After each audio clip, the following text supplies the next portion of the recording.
es un aliento para seguir luchando. ¡Espina Ávila! Dulce encantadora guanuqueña.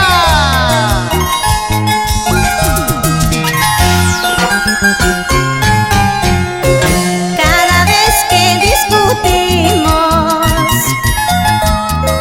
me amenazas con marcharte.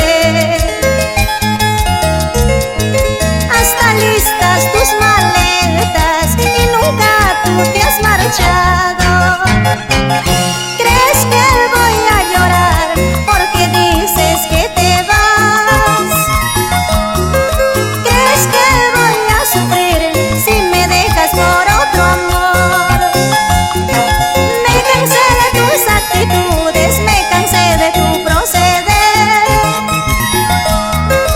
Eres moneda sin valor, nada quiero ya de ti.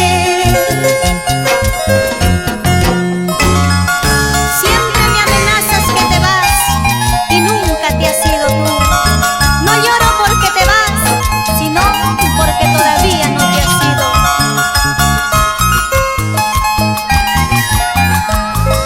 Para los amigos de siempre, Crocio Mendoza, William Perfecto, Hugo Encarnación y el señor Erasmo Perfecto. Con cariño. Cada vez que discutimos, me amenazas con marcharte.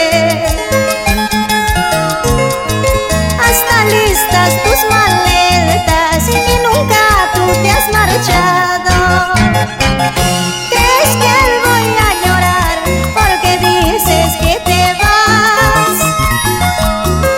¿Crees que voy a sufrir si me dejas por otro amor? Me cansé de tus amenazas, me cansé de tu proceder. Eres moneda sin valor, nada quiero ya de ti. No permitas en tu vida la hipocresía, el engaño. Son sentimientos vanos que solo con